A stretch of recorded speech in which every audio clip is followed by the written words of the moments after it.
Warning! Kinda Murdery contains adult themes, explicit language, and descriptions of violence. It is not suitable for anyone, and we recommend you stop listening now.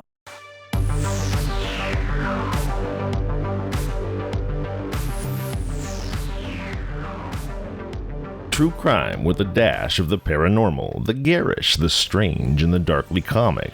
I'm Zevon Odelberg, host of Kinda Murdery, a podcast that's about more than just murder. It's my very own pocket dimension, home to a curated collection of bizarre and compelling stories, the unsolved, the unsettling, and the unbelievable. I cover it all, just so long as it's kinda murdery. I know I am far from perfect, which is actually a bit of a useful segue today. You see, every human being has weaknesses, right? Every human being sometimes succumbs to them, and every human being makes mistakes. I think that is something that all of us intuitively understand. But some of us may choose vocations, jobs, that don't allow for us to lose the battle with weakness, that cannot admit the flaws in our humanity, because if we lose the battle within ourselves, the battle to do what's right, for some of us, and more to the point, for others because of us, the consequences may simply be too dire to be borne. I bring you one such story today. It's a story entitled, "For a Respected Prosecutor, an Unpardonable Failure." It was written by Joaquin Sapien and first published by ProPublica.org on June 4th, 2014. Sources are in the show notes. Based on the story in this article, I'm calling today's episode Leeper and Fleming. And I'm choosing to share it with you because not only are its twists and turns compelling, but I think it has much to say about compassion and consequence. Kinda Murderies, Leeper and Fleming starts now.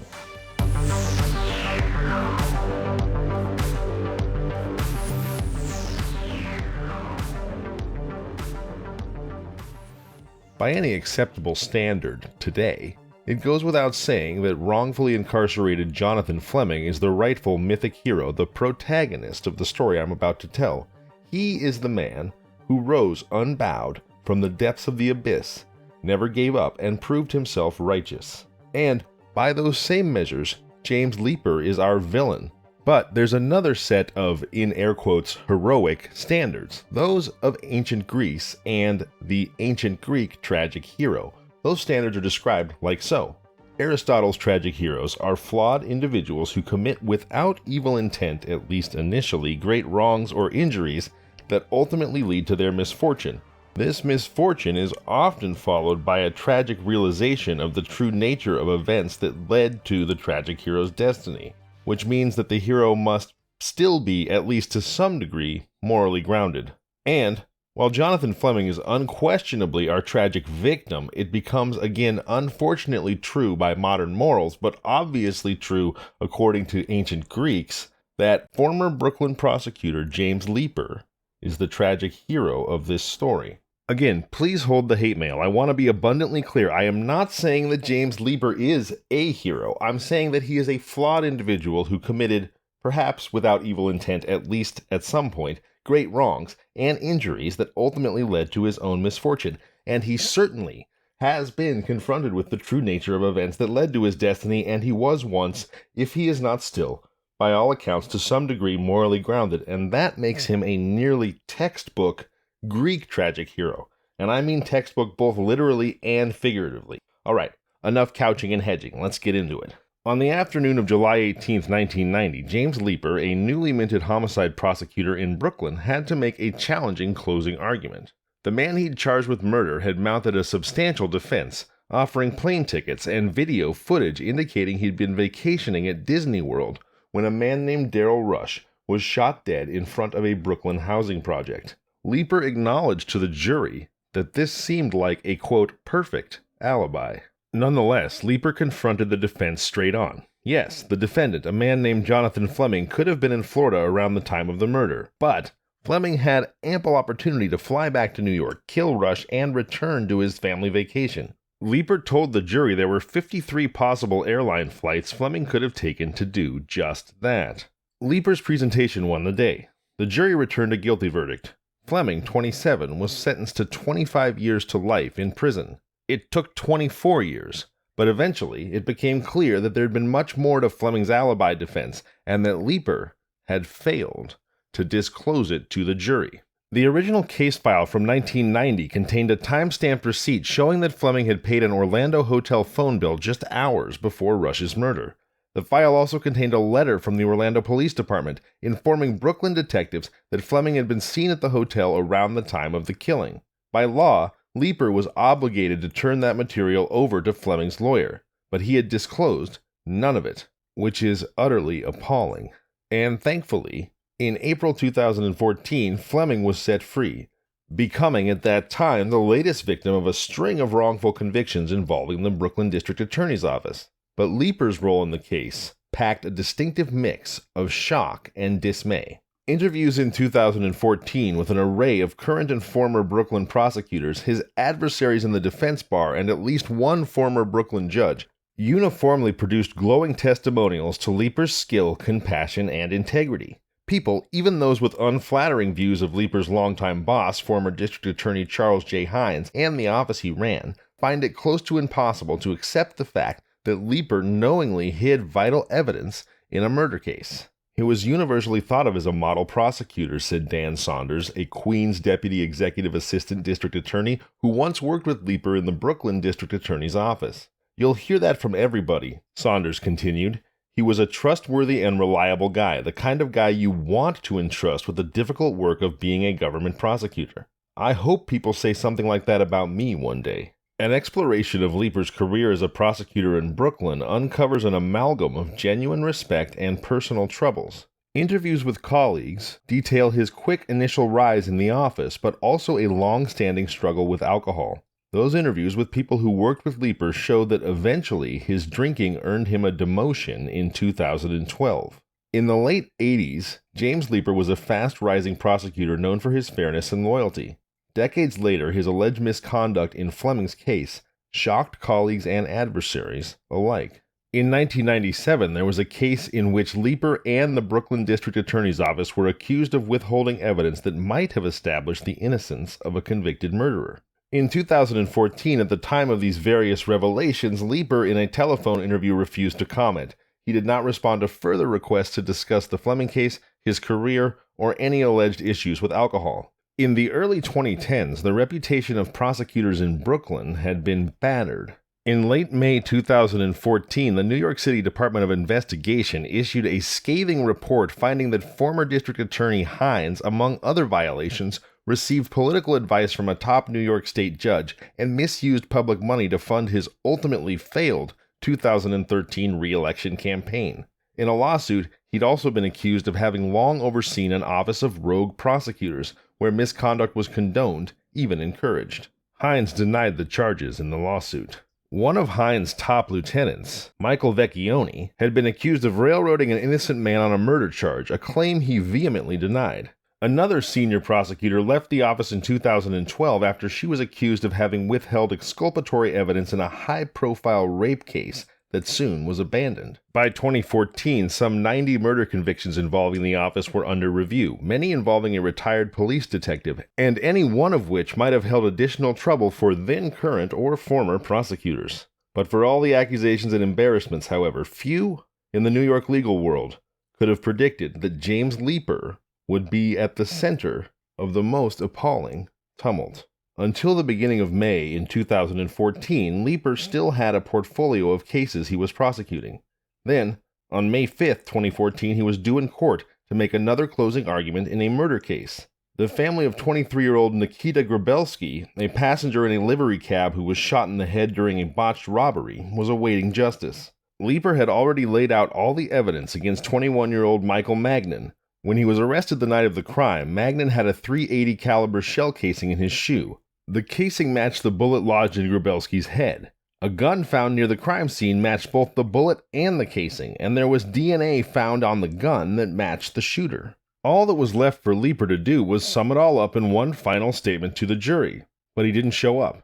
He was nearly 40 miles away in a hospital recovering from a damaging bout with alcohol, according to numerous colleagues. "I've never heard of anything like this happening before," said Martin Goldberg, Magnan's defense attorney, who worked on New York criminal cases for more than 30 years.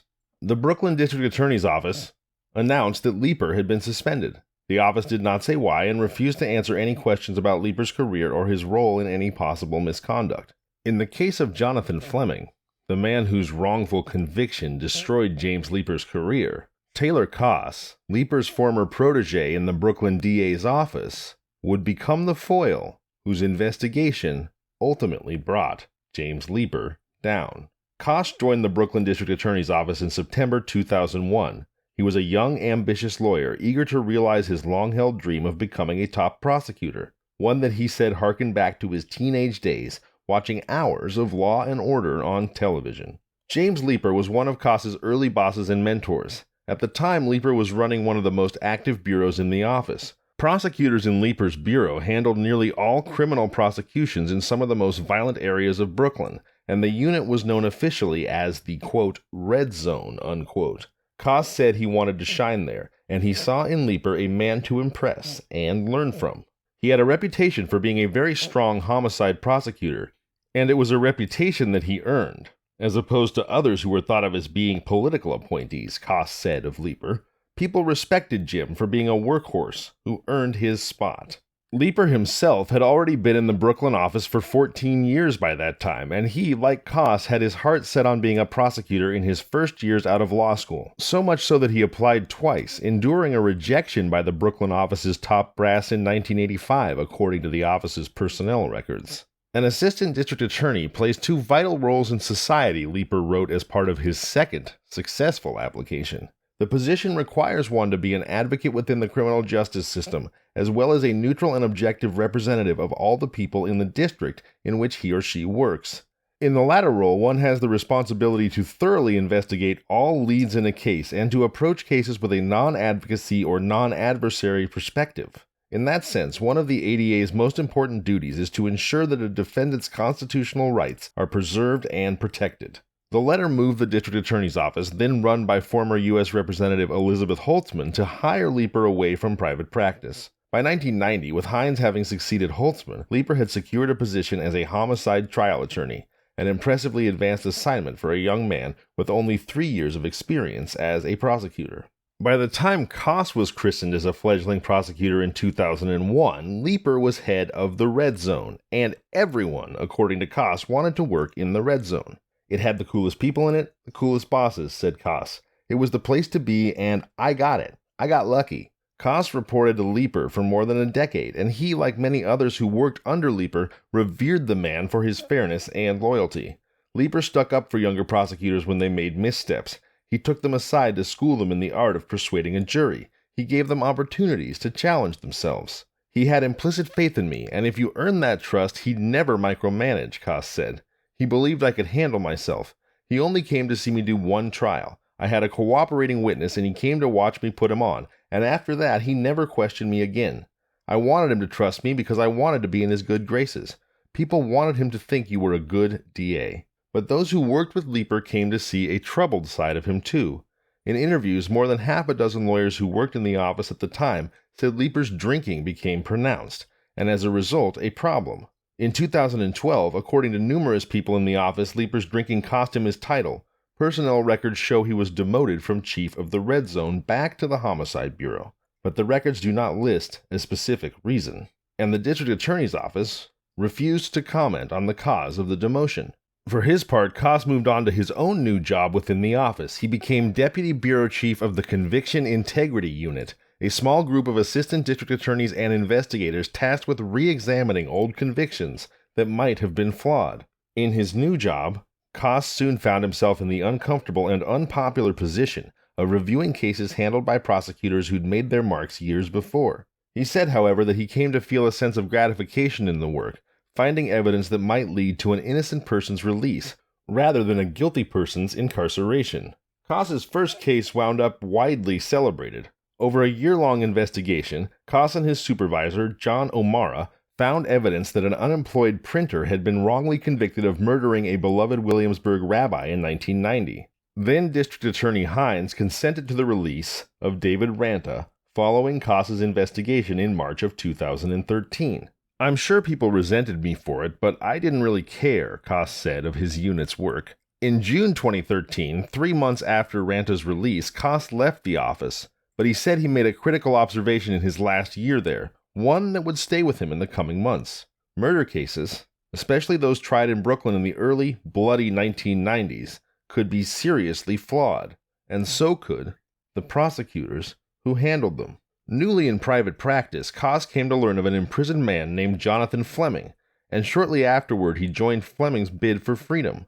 Fleming's case was pending before the Conviction Integrity Unit Koss once helped run, and Koss realized quickly what lay ahead. He'd be challenging the work, and perhaps the ethics, of his one-time mentor, James Leeper. Jonathan Fleming did not have an unblemished record or reputation in Brooklyn in the late 1980s, having racked up a number of convictions, including for robbery and weapons possession. But the evidence that Fleming was the man who gunned down Darryl Rush back in 1989, even at the time of trial, was less than overwhelming. One witness, a crack addict, had testified that she'd seen Fleming shoot Rush, but it was ultimately shown that she'd been more than 400 feet from the scene of the shooting, and had not been wearing her glasses at the time. Another witness had been so reluctant to testify that he had to be dragged to the witness stand by a court officer. As a result, Fleming had spent years after his conviction pressing for a re-examination of his case.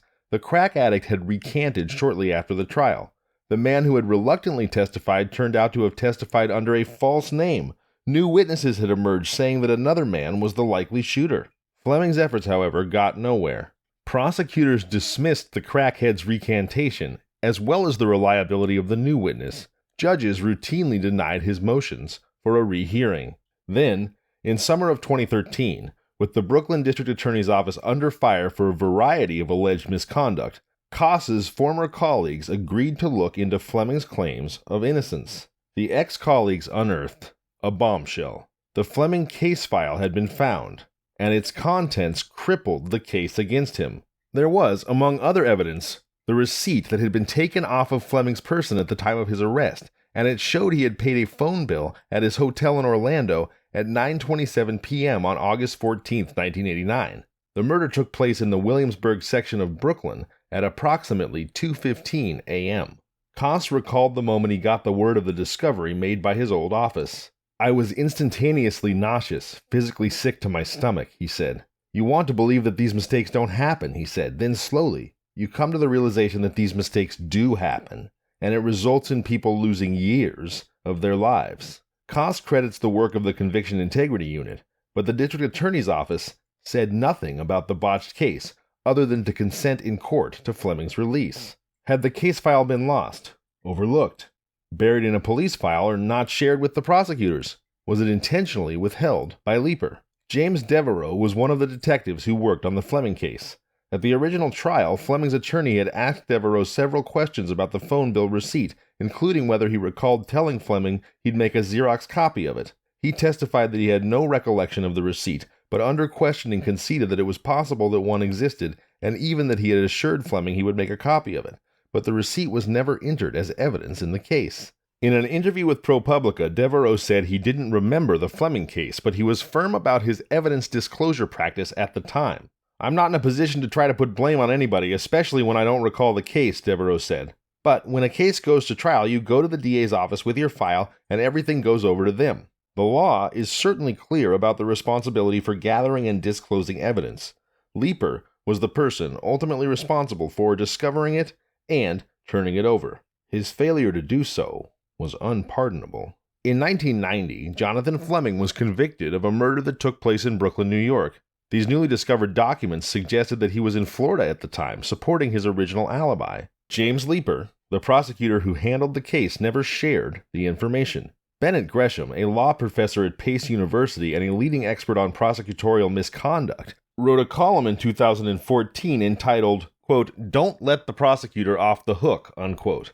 In an interview, he said prosecutors will often try to deflect blame for evidence disclosure problems to the police. "But," said Gershman, "even if we assume it was in the police file and not in the district attorney's file, and the prosecutor had no first-hand knowledge of this thing, once the defense attorney says, 'Hey, check this out, this is a major claim of innocence,' the prosecutor has the obligation to go back to the police and say, 'Do you have this receipt? Did you write a report? Did you ask the hotel if he was there?' It goes to what your obligation is as a prosecutor," Gershman says. "Is it to bury your head in the sand?